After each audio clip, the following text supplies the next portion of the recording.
نحمده ونصلي على رسوله الكريم اما بعد فقد قال الله تبارك وتعالى كما ورد في سورة الفتح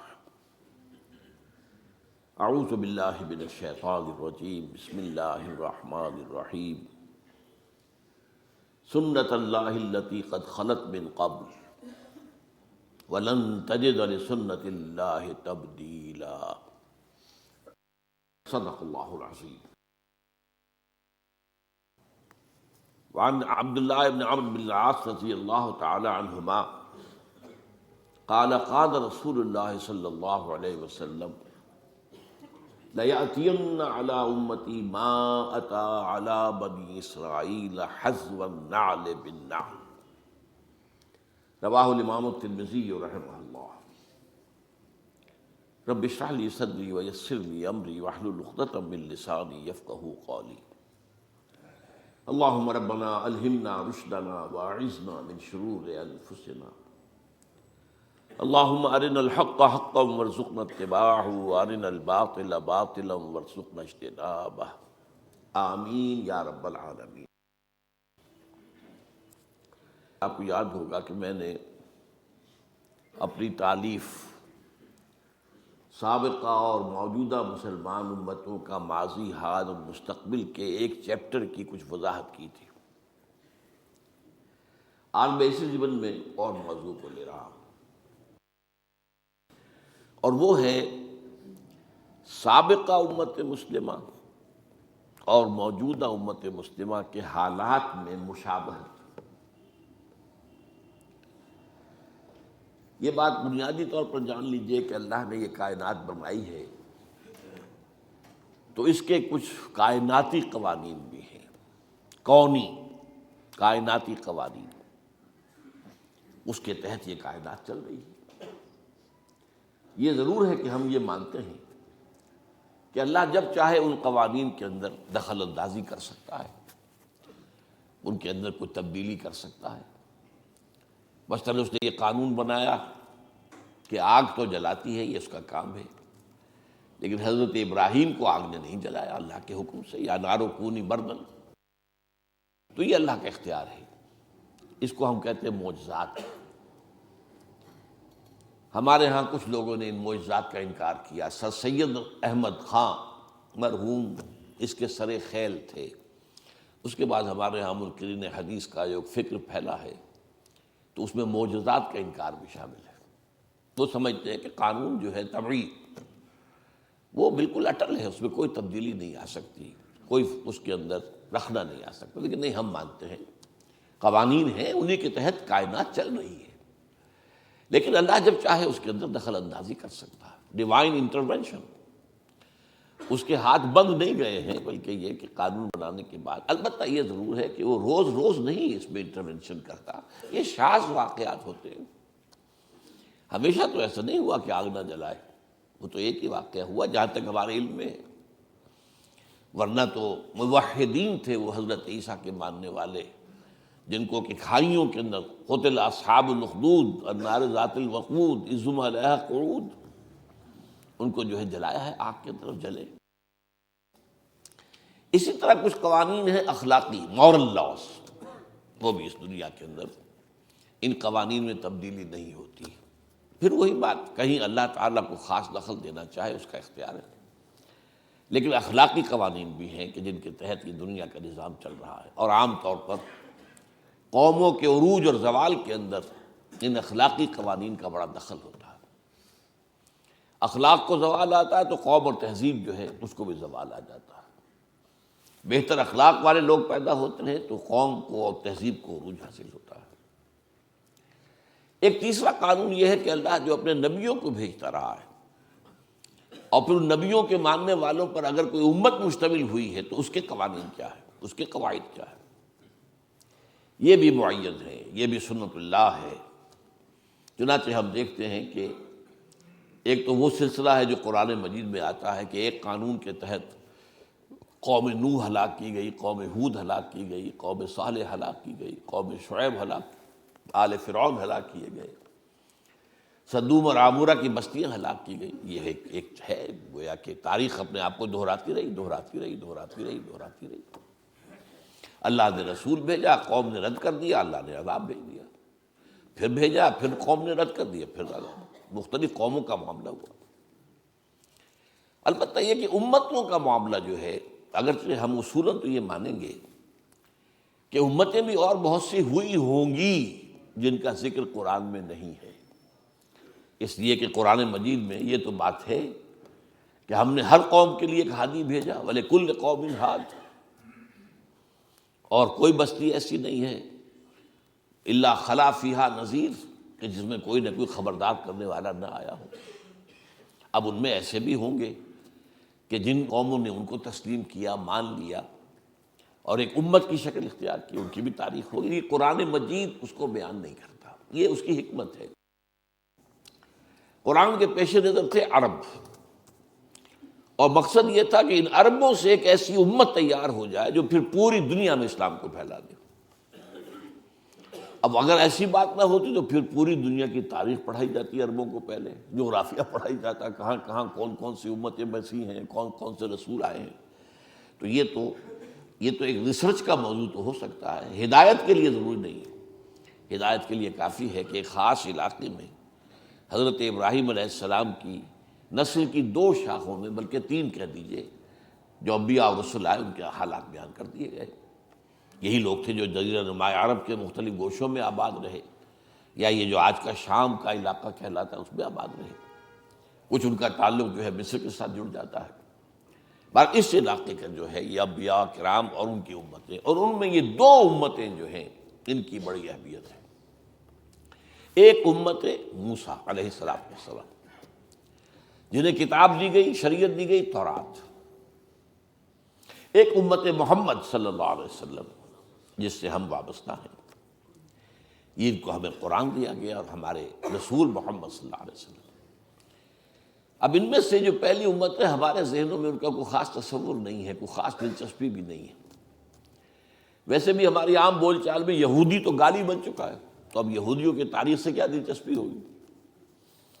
ہم یہودیوں کے بارے میں کوئی اچھا خیال دل میں لا ہی نہیں سکتے، اس لیے کہ ان کی جو اسلام دشمنی ہے وہ اتنی طویل تاریخ اس کی ہے کہ واقعتاً مسلمانوں کے دلوں میں ان کے لیے کوئی گوشہ ہونا ممکن نہیں ہے، نرم گوشہ ممکن نہیں.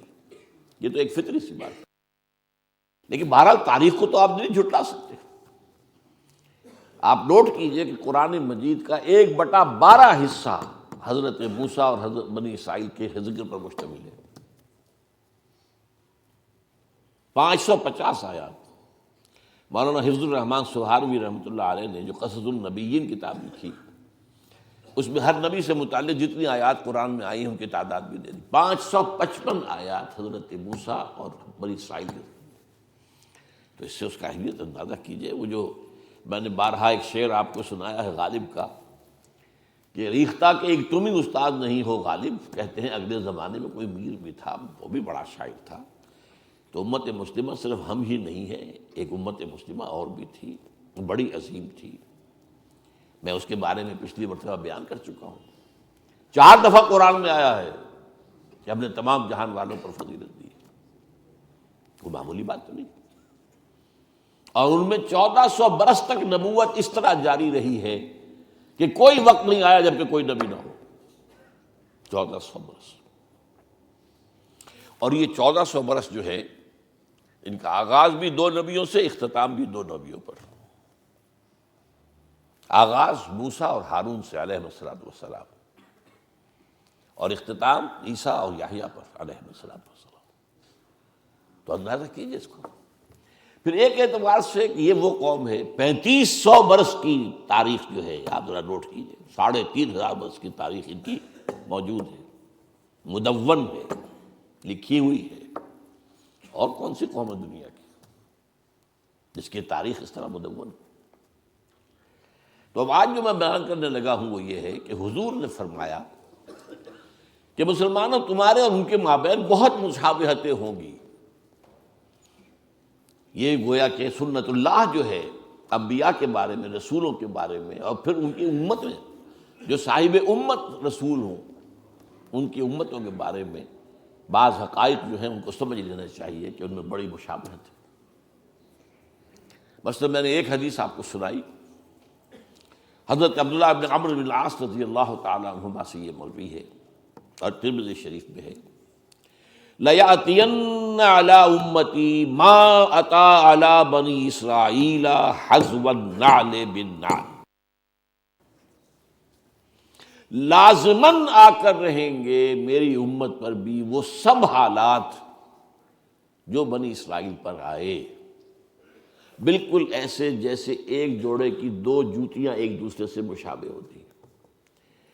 اس میں فصاحت اور بلاغت کا بھی کمال ہے، ادبیت کا بھی کمال ہے اس حدیث میں۔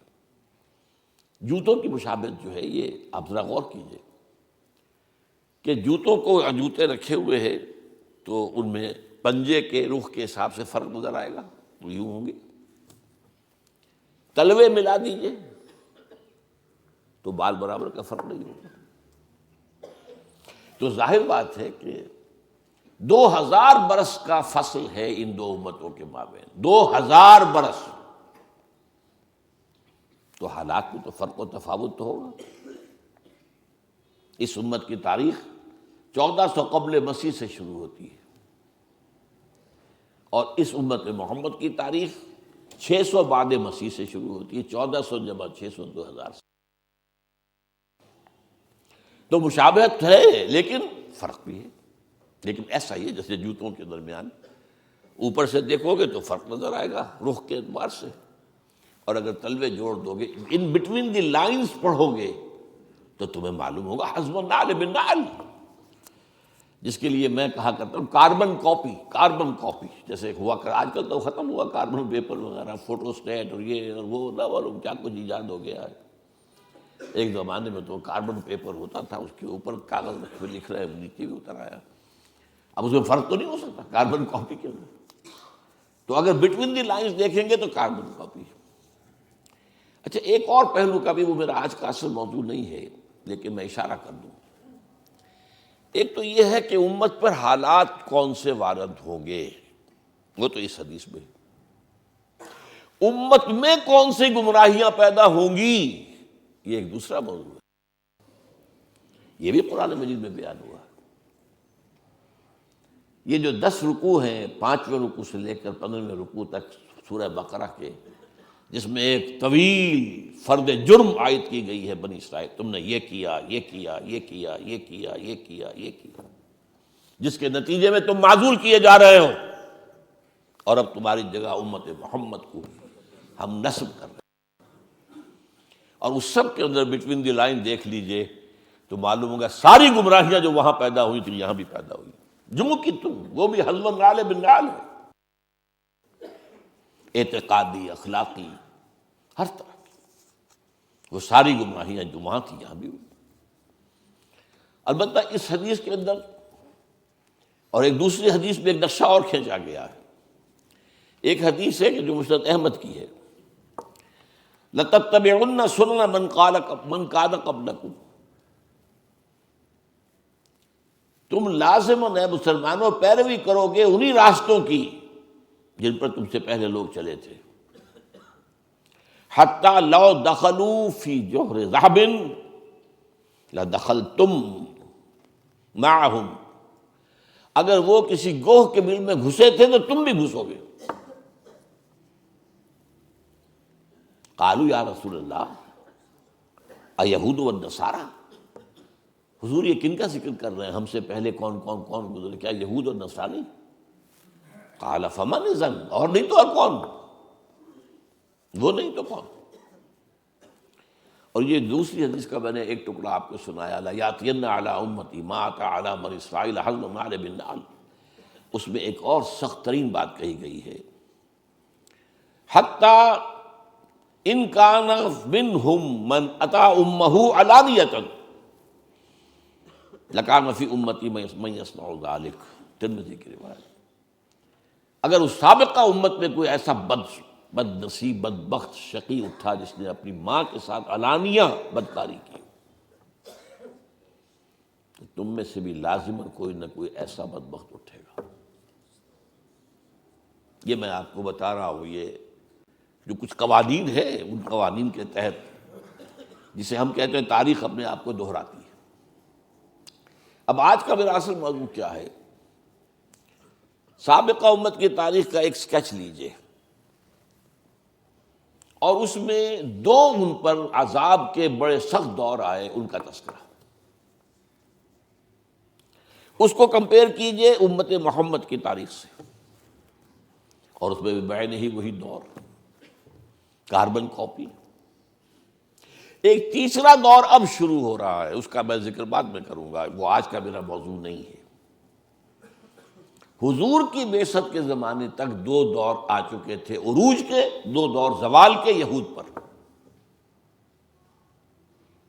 اس کے بعد ایک تیسرا دور اس صدی کے، پچھلی صدی کے آغاز میں شروع ہوا عروج کا، جس کی شکل ہمیں نظر آ رہی اسرائیل، اور جیسے ڈنکے کی چوٹ وہ کھڑا ہے، اور جس طریقے سے جو چاہتا ہے فلسطینیوں کے ساتھ کر رہا ہے، یہ طاقت اس کی۔ بہرحال وہ آج کا موضوع نہیں۔ اب ایک نقشہ ذہن میں جمائیے، دیکھیے، اگرچہ بنی اسرائیل کی تاریخ ایک قوم کی حیثیت سے وہ 1800 قبل مسیح سے شروع ہو گئی تھی۔ قوم کیا ہوتی ہے؟ ایک باپ کی نسل، حضرت اسرائیل یعنی حضرت یعقوب، ان کے 12 بیٹے، یہ بنی اسرائیل۔ یہ آباد تھے فلسطین میں، پھر حضرت یوسف کا جو واقعہ ہوا اس کی بنا پر یہ منتقل ہو گئے مصر میں، کئی سو برس وہاں رہے، لیکن یہ قوم تو تھے، ابھی امت نہیں تھے۔ امت بنے ہیں 1400 قبل مسیح میں، جبکہ انہیں تورات دی گئی، کتاب کے ساتھ ہوتا ہے معاملہ۔ وَلَقَدْ آتَيْنَا مُوسَى الْكِتَابَ وَجَعَلْنَاهُ هُدًى لِبَنِي اسرائیل۔ جب یہ بنی اسرائیل کو کتاب دے دی گئی، اب وہ امت ہے ایک، تو 1400 قبل مسیح سے تاریخ شروع ہوئی۔ اس میں ابتدائی دور ان کا جو ہے حضرت موسیٰ اور ہارون علیہ السلام کا، اس میں یہ واقعہ تو ہو گیا کہ آل فرعون ہلاک ہو گئے، اور بنی اسرائیل مصریوں کی غلامی سے نکل کر اور صحرائے سینا میں آ گئے۔ لیکن اس کے بعد جب ان سے قتال کے لیے کہا گیا، اس کوڑا جواب دے دیا، تو 40 برس کی سزا تو انہیں نقد مل گئی کہ اب یہ ارض مقدس جو ہے فلسطین، جو انہیں ہم ابھی دے دیتے اگر یہ بزدلی نہ دکھاتے، اب یہ 40 برس تک حرام رہے گی۔ 40 برس کے بعد حضرت یوشع ابن نون، خلیفہ اول حضرت موسیٰ کے، ان کی سرکردگی میں انہوں نے جنگ کی اور فلسطین فتح کیا۔ لیکن جو سب سے بڑی غلطی کی وہ یہ کہ ایک مرکزی حکومت قائم نہیں کی، 12 قبیلوں نے 12 حکومتیں بنا لی۔ کتنا چھوٹا سا تو علاقہ ہے، فلسطین کوئی بہت بڑا ملک تو نہیں، تو 12 حکومتیں۔ اب ان کا آپس میں جھگڑا، لڑائی، دنگا فساد، ایک دوسرے کے خلاف ایک دوسرے کی مدد، اور پھر ایک دوسرے کے خلاف مدد کے لیے باہر والوں سے، غیروں سے، مشرکین سے مدد لینا۔ تو یہ بہت تباہ ہو گئے تھے تقریباً 300 برس بعد حضرت موسیٰ کی۔ اس کے بعد پھر یہ ہے کہ انہوں نے جو اس وقت کے نبی تھے ان سے کہا کہ ہمیں کوئی سپہ سالار، کوئی بادشاہ ہمارا مقرر کر دیں تاکہ ہم جنگ کریں۔ اب تو حضرت طالوت کو اللہ تعالیٰ نے مقرر کیا، پھر ان کی جنگ ہوئی جس کا سورہ بقرہ میں ذکر ہے۔ حضرت داؤد نے جالوت کو قتل کیا۔ یہاں سے ان کا خلافت راشدہ کا دور شروع ہوتا ہے۔ یعنی نوٹ کیجئے، ہماری خلافت راشدہ حضور کے دور کے ساتھ متصل ہے، ان کی خلافت راشدہ اور ان کے دور نبوت کے درمیان 300 برس کا فاصل ہے۔ پہلا فرق نوٹ کر لیجیے۔ لیکن مشابہت کا حال کیا ہے؟ ہمارے ہاں بھی 3 خلافتیں متفق علیہ چلی، ابو بکر، عمر، عثمان۔ حضرت علی کی خلافت میں اختلاف ہو گئے، وہاں بھی 3، طالوت، داؤد، سلیمان، یہ 3 کا دور ہے، 100 برس کا، یہ ان کی خلافت راشدہ ہے۔ اس کے بعد تقسیم ہو گئی، حضرت سلیمان کے بعد اب یہ 2 سلطنتیں بن گئی۔ ایک شمالی تھی چھوٹی، اسرائیل اس کا نام تھا، سامرا اس کا دارالخلافہ۔ ایک جنوبی بڑی تھی، یہودا، یروشلم اس کا صدر مقام تھا۔ بہرحال یہ دونوں حکیمتیں کچھ دور چلیں، پھر زوال اخلاقی آیا، اخلاقی زوال، اعتقادی زوال، عملی زوال۔ اس کے نتیجے میں اللہ کا عذاب نمبر 1۔ یہ جو دور ہے خلافت راشدہ ان کا، یہ 1000 قبل مسیح سے 900 قبل مسیح تک ہے۔ یہ الٹی گنتی چلے گی نا، ابھی قبل مسیح چل رہی ہے، ورنہ تو ہم 900 کے بعد 1000 آنا چاہیے نا، یہ 1000 پہلے آیا ہے، 900 بعد میں آیا۔ لیکن اس کے بعد 700 قبل مسیح میں اشیریوں نے حملہ کیا، وہ شمال سے آئے، سیریا کا ملک جو ہے شمال میں، سلطنت اسرائیل ختم ہو گئی، قتل ہوئے، بے شمار مارے گئے۔ لیکن یہ یہودا کی سلطنت باقی رہی۔ تقریباً 200 سال بعد 587 قبل مسیح میں یہ بھی برباد ہو۔ نبوکڈنضر مشرق سے آیا، نوٹ کر لیجئے، اسیرین شمال سے آئے تھے، نبوکڈنضر یہ نمرود تھا، نمرود، یہ جو عراق کے بادشاہ تھے یہ نمرود کہلاتے تھے، نماردہ، جیسے مصر کے فراعنہ یہ نماردہ، تو نبوکڈنضر، بخت نصر اس کو کہتے ہیں اردو میں۔ اور حضرت سلیمان نے جو معبد بنایا تھا، جو مسجد بنائی تھی، وہ اسے ٹیمپل کہہ دیتے ہیں، ہم تو مسجد کہیں گے، حضرت سلیمان کی بنائی ہوئی چیز، اس کو اس نے مسمار کیا، لاکھوں یہودیوں کو قتل کیا، لاکھوں کو قیدی بنا کر لے گیا بیبیلونیا، عراق میں۔ وہاں جا کر وہ جیسے کہ باڑے بنا دیے جاتے ہیں بکریوں کے، ان باڑے بنا دیے گئے، ان کے اندر ڈال دیا گیا۔ یہ تباہی اور بربادی زبردست تھی جس کا قرآن مجید میں ذکر کیا گیا۔ ہیکل سلیمانی کی ایک اینٹ بھی سلامت نہیں رہی، اور ایک انسان بھی زندہ نہیں بچا، یا قتل اور یا کیپٹیو بنا کر کیپٹیوٹی میں لے جاتے۔ اسی زمانے میں حضرت عزیر کا واقعہ ہوتا ہے۔ وہ آئے، انہوں نے دیکھا اس بستی کو، کوئی متنفس نہیں، کوئی سلامت نہیں، تو کہہ بیٹھے کیف یحیی اللہ ھذہ بعد موتھا، اللہ اس بستی کو اب دوبارہ کیسے آباد کرے گا؟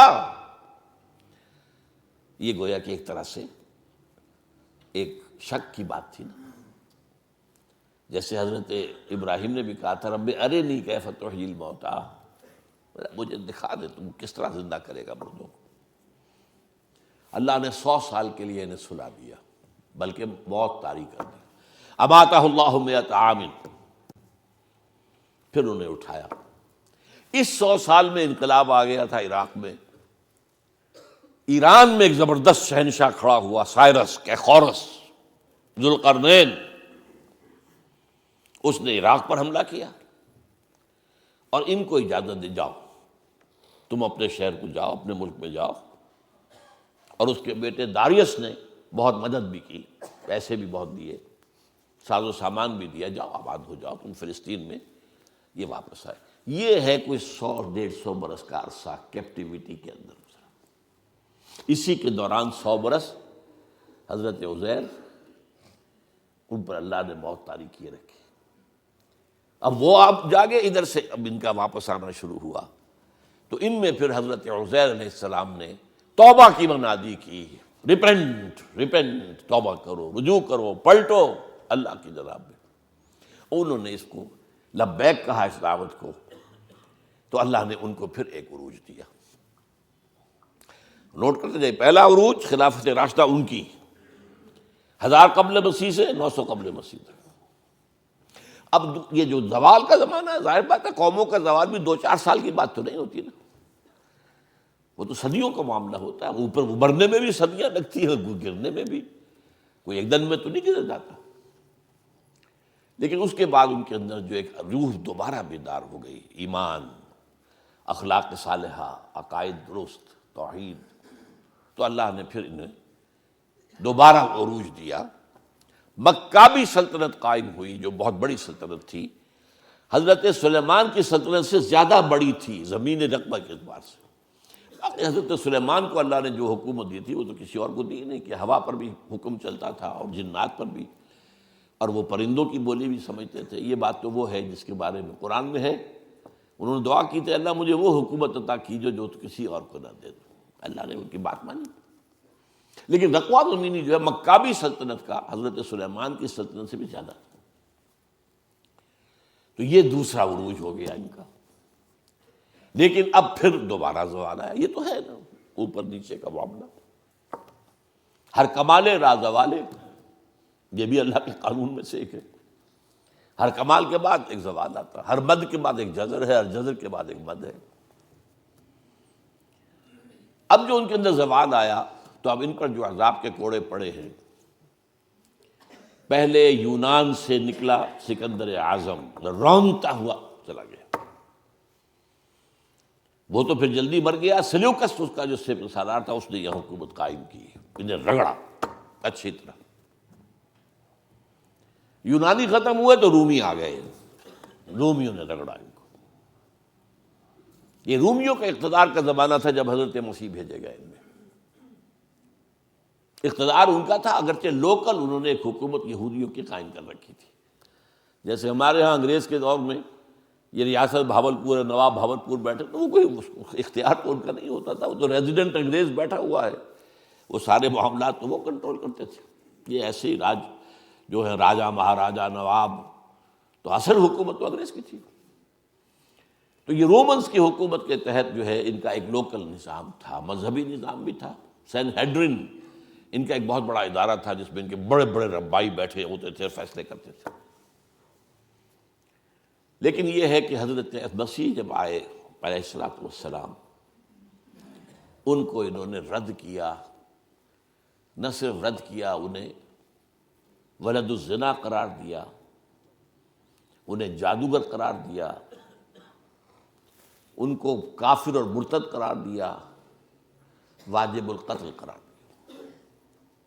آخری سلوک جو کسی رسول سے کسی حکومت نے کیا ہو کبھی، میں نہیں سمجھتا کہ اس کے آس پاس کا کوئی معاملہ کسی رسول کے ساتھ ہوا۔ سین ہیڈرن جو تھا ان کا، انہوں نے فیصلہ کیا یہ واجب القتل ہے، لیکن ایگزیکیوٹ نہیں کر سکتے تھے، خود نہیں کر سکتے تھے، وہ جو پائلیٹس پونٹس بیٹھا ہوا تھا گورنر، وہ کر سکتا تھا۔ اس سے کہا گیا اسے سولی چڑھاؤ، اس نے کہا ہمارے علم میں تو اس کا کوئی جرم ہے نہیں، کیسے سولی چڑھا دیں؟ آخر رومن امپائر ایک قانون کے اوپر چلنے والی تھی، کہ نہیں یہ ہمارا معاملہ ہے، ہمارا حکم ہے، ہمارے سین ہیڈرن کا فتویٰ ہے، ہمارے بڑے بڑے جو مفتی بیٹھے ہوئے ان کا فتویٰ ہے۔ تو یہ الفاظ آتے ہیں انجیل کے اندر کہ اس نے تشلا منگایا پانی کا، اس میں ہاتھ دھوئے اور کہا I wash my hands of the blood of Jesus, دیکھو میں تو اپنے ہاتھ دھو رہا ہوں، اس یسوع مسیح کے خون کے پھرانے میں میرا کوئی ہاتھ نہیں ہے، یو ول بی ریسپانسبل۔ ان کا ہاں ہم سب لیتے ہیں اپنے اوپر گناہ، اس کا لیتے ہیں، ہم لیتے ہیں، اگر کوئی گناہ ہے تو ہم پر ہے اور ہماری اولاد پر ہے۔ اتفاق سے اسی ہفتے جو آیا ہے نیوز ویک، اس میں ایک مضمون ہے، یہ جو قانون جو ان کا معاملہ تھا یہ ان کے ہاں طے شدہ رہا ہمیشہ عیسائیوں کے ہاں کہ یہودیوں نے قتل کیا ہمارے جو بھی وہ خدا کا بیٹا جسے کہتے ہیں، خدا ہی کہتے ہیں، لہذا یہودیوں کی سخت دشمنی تھی، سخت نفرت تھی، انہیں بری طریقے سے جو ہے وہ کچلتے تھے، قتل بھی کرتے تھے، قتل عام بھی کرتے تھے، یہ سب کچھ ہوتا رہا۔ لیکن 1965 میں جو مر گیا ہے پوپ، اس نے کہا کہ نہیں، ان یہودیوں پر وہ جو ہے مسیح کے خون کا کوئی ذمہ داری ان پر نہیں، تو اس کے خلاف کچھ ان کے جو ہے جو بشپس ہیں انہوں نے بغاوت کی کہ یہ غلط ہے، یہ کیسے تم نے بدل دیا معاملہ، یہ بائبل میں لکھا ہوا ہے، 1965 برس کے بعد تمہیں یاد آیا ہے۔ بہرحال وہ ایک بہت اچھی ایک بحث ہے جو اس میں آئی ہے، تو وہ میں نے کہا ہے کہ اس کو ہم شائع کریں میثاق میں، تاکہ اس میں ندائے خلافت میں آپ کو اس کی معلومات حاصل ہو۔ بہرحال انہوں نے بس پڑھتے تو سولی پر چڑھا دیا۔ اللہ نے کیا کیا یہ چھوڑ دیجیے، کیا کیا اللہ نے اٹھایا، زندہ اٹھایا، اس کی جگہ پر کون ہوا ہے؟ کروسیفکشن تو ہوئی ہے، کس کی ہوئی ہے؟ وہ سینٹ برنباس جو ہے حضرت مسیح کے حواریین میں سے ایک کی انجیل جو ہے ایونجیلیم برنابے، سینٹ برنباس کی انجیل، اس کے اندر واقعہ لکھا ہوا ہے کہ اصل میں جس حواری نے غداری کر کے پکڑوایا تھا، گرفتار کروایا تھا حضرت مسیح کو، اس کی شکل حضرت مسیح کی بنا دی گئی اللہ تعالیٰ نے۔ اور جب وہ فوجی داخل ہوئے ہیں رومی گرفتار کرنے کے لیے، تو اس سے پہلے ہی اللہ کی طرف سے 4 فرشتے آئے ہیں، چھت پھٹی ہے اس کوٹری کی، اور وہ حضرت مسیح کو لے گئے۔ اب یہ گھبرایا ہوا باہر نکلا، تو بقیہ جو حواری تھے وہاں ان کے، اے ہمارے استاد، اے ہمارے آقا، بس وہ رومنز نے سمجھا یہی ہے، اس کو پکڑا اور وہ ہے جو سولی چڑھا ہے۔ یہ ہے، ہمارے ہاں نہیں ہے، یہ نہ قرآن میں ہے، نہ حدیث کی کسی کتاب میں ہے، نہ میرے علم کی حد تک کسی تفسیر میں ہے۔ یہ تو پچھلی صدی میں پوپ کی لائبریری سے برآمد ہوئی، اس لیے کہ آپ کو معلوم ہونا چاہیے کہ انجیلیں سینکڑوں تھی تعداد میں، 300 انجیلیں تھیں، ان میں سے 4 سلیکٹ کی انہوں نے کہ یہ ہمارے ہاں کینونیکل کہلائیں گی، قانونی مستند انجیلیں 4 ہیں، متی کی ہے، مارک کی ہے، لوک کی ہے، جان کی ہے، 4 ہیں۔ تو گویا کہ 296 تو اپوکریفل کہلاتی ہیں، غیر قانونی، غیر مستند انجیلیں موجود ہیں۔ ان میں سے ایک انجیل ہے برنباس کی۔ اب وہ مانتے ہیں کہ ہاں برنباس حضرت مسیح کے حواریوں میں سے ایک تھے، یہ مانتے ہیں، لیکن انجیل کو نہیں مانتے۔ وہ کہہ رہے ہیں یہ کسی مسلمان نے لکھی ہے۔ مسلمان نے لکھی ہوتی تو مسلمانوں کے علم میں ہوتی، مفسرین نے کئی حوالے دیے ہوتے۔ قرآن مجید میں یہ تو ہے اللہ نے اٹھا لیا، کب اٹھایا، کس وقت اٹھایا، کیسے اٹھایا، یہ قرآن میں نہیں ہے۔ عقیدہ ہمارا ہے اللہ نے زندہ اٹھایا ہے، وہ دوبارہ آئیں گے، ان پر موت وارد نہیں ہوئی۔ بہرحال وہ تو معاملہ ختم ہوا، اس کو سولی دے دی گئی۔ اس کے بعد حضرت مسیح علیہ السلام کے رفع سماوی کے 40 برس بعد سن 70 عیسوی میں اب عذاب کا دوسرا کوڑ آیا، زبردست۔ انہوں نے کچھ بغاوت کی تھی، ان کے ہاں ایک انڈر گراؤنڈ موومنٹ چل رہی تھی رومیوں کے خلاف، زیلوٹس کہلاتے تھے، زیلوٹس۔ انہوں نے بغاوت کی۔ ٹائٹس رومی جنرل نے پھر جو ان کو 1,33,000 یہودی ایک دن میں قتل کیا یروشلم میں، اور انہوں نے جو دوسرا بنا لیا تھا حضرت عزیر کے بعد علیہ الصلوۃ والسلام، دوسرا جو ان کا جو ہیکل سلیمانی، سیکنڈ ٹیمپل جسے کہتے، وہ گرا دیا اور یہودیوں کو نکال دیا گیا، نکل جاؤ یہاں سے، کوئی یہودی فلسطین میں نہیں رہے گا۔ یہ کہلاتا ہے ان کا ڈایاسپورا۔ اب یہ چلے گئے، کوئی روس میں چلے گئے، کوئی سینٹرل یورپ کے ملکوں میں چلے گئے، کوئی شمالی افریقہ میں چلے گئے، ترکی میں آ کے آباد ہو گئے، ہندوستان میں آ گئے۔ کراچی میں بھی ایک مجلس ہے سینیگوگ ان کی، مسجد بنی اسرائیل، تالا لگا رہتا اس میں، لیکن معلوم ہوتا ہے یہاں بھی کوئی یہودی آ گئے تھے۔ اب کوئی نہیں ہے غالباً وہاں موجود۔ ایران میں تو اب بھی ہیں بہت سے، اصفہان کے اندر بڑی ان کی حیثیت ہے، کاروبار تجارت وغیرہ میں ان کا بڑا دخل ہے۔ اور وہیں سے آتا بھی حدیث میں کہ 70,000 یہودی اصفہان سے دجال کے ساتھ شریک ہوں گے۔ ترکی میں ہے، ترکی میں بڑی عمدہ حیثیت میں ہے یہ۔ لیکن بہرحال فلسطین سے ان کا نکلنا ہوا 70 عیسوی، اور یہ کب تک جاری رہا؟ یہ 1917 عیسوی تک جاری رہا۔ کتنے ہو گئے؟ 1835، 30-35 کتنے ہوں گے؟ ان کا داخلہ وہاں بند تھا۔ ہاں، جب حضرت عمر کے ہاتھوں فتح ہوا یروشلم اور عیسائیوں نے ہینڈ اوور کیا، انہوں نے شرط لگوائی، معاہدہ جو ہوا ہے، آپ یہاں کسی یہودی کو آباد نہیں ہونے دیں گے۔ حضرت عمر نے کہا ٹھیک ہے، یہاں آباد نہیں ہونے دیں گے، لیکن ان کو یہ اجازت ہوگی کہ وہ آئیں، اپنے مقامات مقدسہ کی زیارت کریں اور چلے جائیں۔ وہ کوئی جائیداد نہیں خرید سکیں گے، کوئی مکان، کوئی کھیت، کچھ نہیں۔ سیٹلمنٹ کی اجازت نہیں ہوگی۔ سیٹلمنٹ کی اجازت ہوئی ہے 1917 میں بالفور کے ذریعے، وہ میں پھر اس اگلی بحث میں بیان کروں گا کہ یہ کیا معاملہ ہوا، کس طور سے ہوا۔ یہ جو خاکہ بنا ہے، 2 عروج 2 زوال۔ پہلا عروج 1000 قبل مسیح سے 900 قبل مسیح تک ان کی خلافت راشدہ۔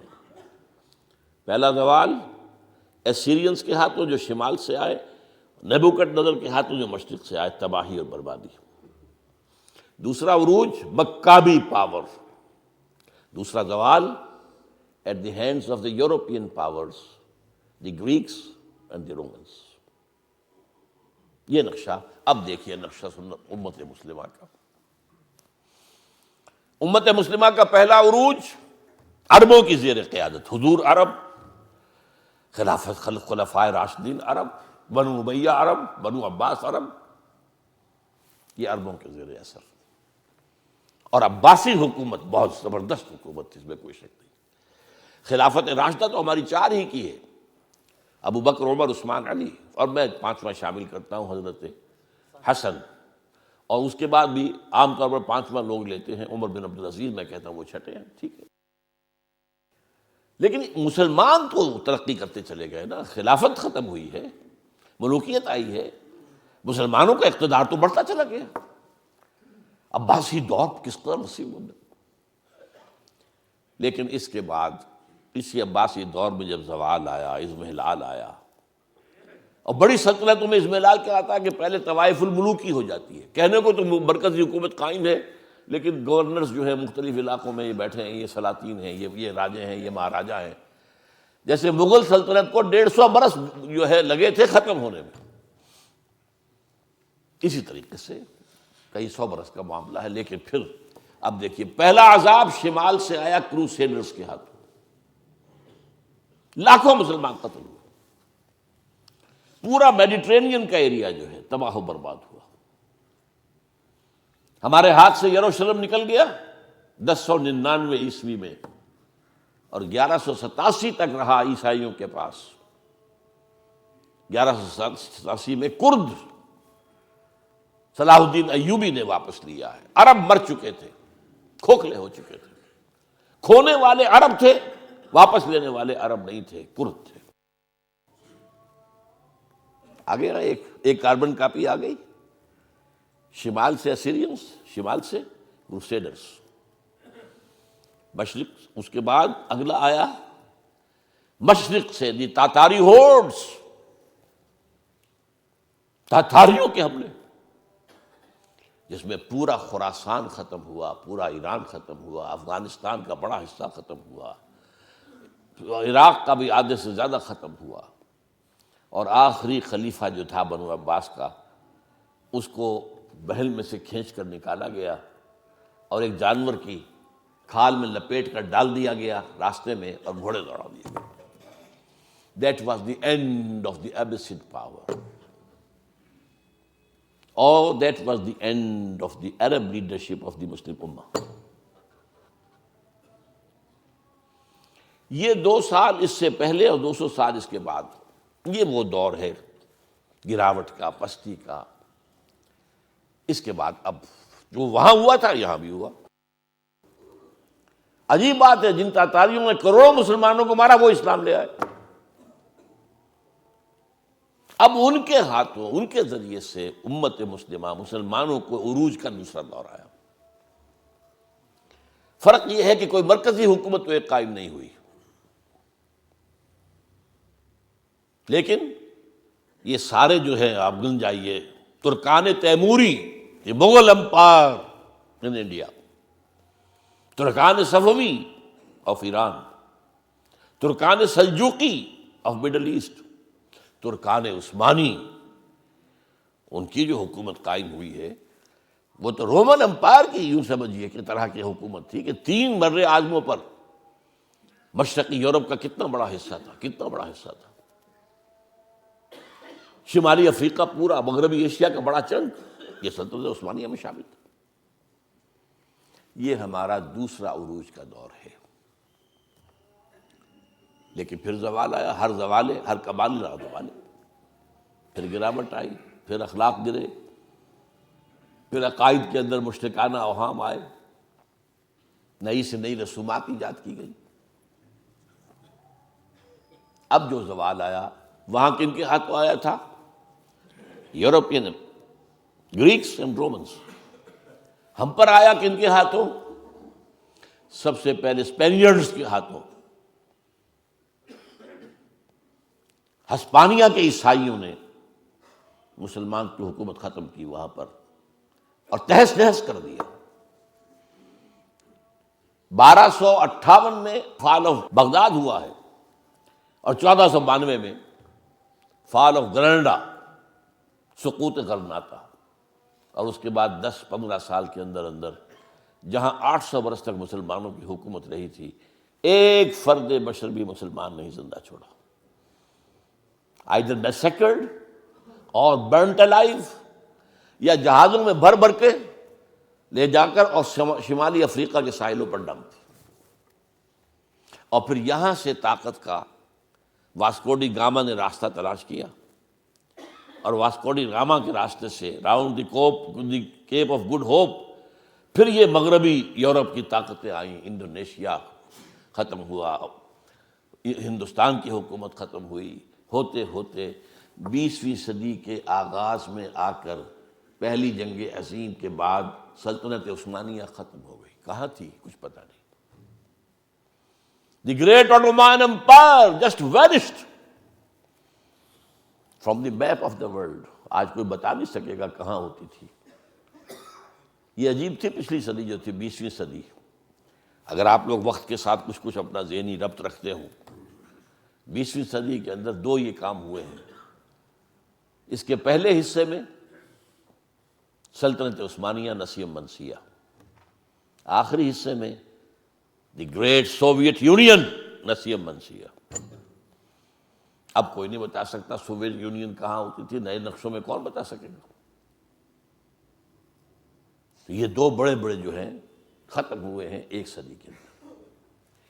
یہ ہے اصل میں لَيَأْتِيَنَّ عَلَىٰ أُمَّتِي مَا أَتَىٰ عَلَىٰ بَنِي إِسْرَائِيلَ حَسْبَ النَّعْلِ بِالنَّعْلِ۔ میری امت پر بھی وہ تمام حالات وارد ہو کر رہیں گے جو بنی اسرائیل پر ہوئے تھے، بالکل ایسے جیسے ایک جوڑے کی ایک جوتی دوسری جوتی سے مشابہ ہوتی، کاربن کاپی۔ یہ ہے 2 امتوں کا معاملہ۔ یہ تھوڑی سی جو گفتگو میری ہے اس کتاب میں نے اس کو ذرا اب اگر آپ اس کو پڑھیں گے تو آپ کے ذہن نشین ہوتی جائے گی، ہر چیز وہ نقشہ آپ کے ذہن میں بن جائے گا۔ یہ 3000 برس کی تاریخ بنی اسرائیل کی، کیونکہ میں نے جو کہا تھا 3400 یا 3500 برس، وہ شروع کی ان کی قومی تاریخ بھی شامل کی تھی، ورنہ یہ کہ 2000 برس ان کے ہیں امت کی حیثیت سے حضور کی آمد تک، 2000 سال، 1400 قبل مسیح سے 600 بعد مسیح۔ بہرحال حضور کے وقت تک یہ 4 ادوار ان پر آ چکے تھے۔ اس کے بعد جو ایک دور آیا ہے، اور مسلمانوں پر بھی اس کا ایک جو ہے کاربن کاپی اس کی آ رہی ہے۔ اقول قولی ھذا واستغفر اللہ لی ولکم ولسائر المسلمین والمسلمات۔